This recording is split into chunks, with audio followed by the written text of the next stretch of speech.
लालची औरत। बहुत पुरानी बात है। भिलाई में एक गोपाल नाम का आदमी रहता था।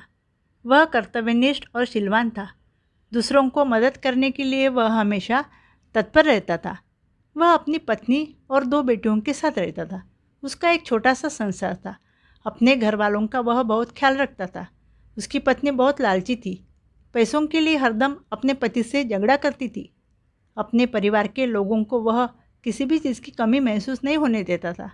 वह अपनी दोनों बेटियों से बहुत प्यार करता था, लेकिन किसी बीमारी की वजह से अल्पायु में ही उसका निधन हो गया। मरणोपरांत उसका पुनर्जन्म हुआ। वह भी एक स्वर्ण हंस के रूप में हुआ। पूर्व जन्म के उपादान और संस्कार उसके इतने प्रबल थे कि वह अपने मनुष्य योनि के घटनाक्रम और उनकी भाषा को भूल नहीं पाया। पूर्व जन्म के परिवार का मोह और उनके प्रति उसका लगाव उसके वर्तमान को भी प्रभावित कर रहा था। एक दिन वह अपने मोह के आवेश में आकर भिलाई को उड़ चला, जहाँ उसकी पूर्व जन्म की पत्नी और 2 बेटियां रहा करती थी।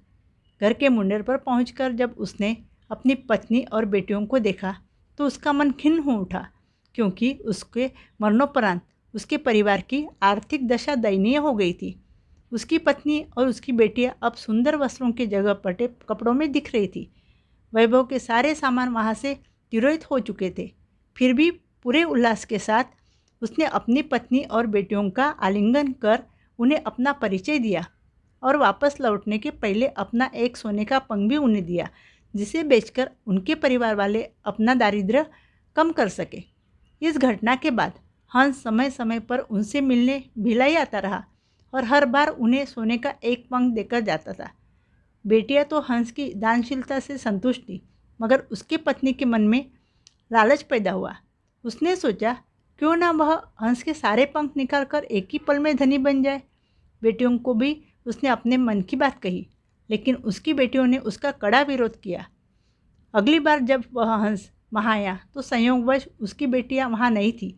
उसकी पत्नी ने तब उसे बड़े प्यार से अपने करीब बुलाया। हंस पत्नी के मन में क्या खेल चल रहा नहीं जान पाया। वह खुशी खुशी अपनी पत्नी के पास दौड़ता चला गया, मगर यह क्या, उसके पत्नी ने बड़ी बेदर्दी से उसकी गर्दन पकड़ उसके सारे पंख एक ही झटके में नोच डाले और खून से लथपथ शरीर को एक बोरी में भरकर फेंक दिया। फिर जब वह सोने के पंखों को समेटना चाह रही थी तो उसके हाथों सिर्फ साधारण पंख ही लग सके, क्योंकि उस हंस के पंख उसकी इच्छा के प्रतिकूल नोचे जाने पर साधारण हंस के समान हो जाते थे। बेटियां जब घर लौटकर वापस आई तो उन्होंने अपने पूर्वजन्म के पिता को एक बंद बोरी में खून से लथपथ पाया। उसके सोने के पंख भी गायब थे। उन्होंने सारी बात समझ ली और तत्कालीन हंस की भरपूर सेवा की। कुछ ही दिनों में उसे स्वस्थ कर दिया। स्वभावतः उसके पंख फिर से आने लगे, मगर अब वह सोने के नहीं थे।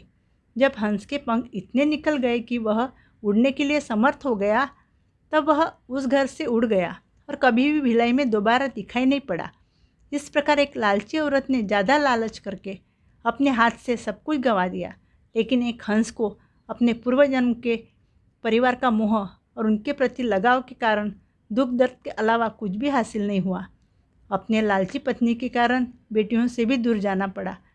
अगर आपको मेरी कहानी पसंद आई है तो प्लीज़ लाइक कीजिए, शेयर कीजिए और चैनल को सब्सक्राइब कीजिए। Thank you.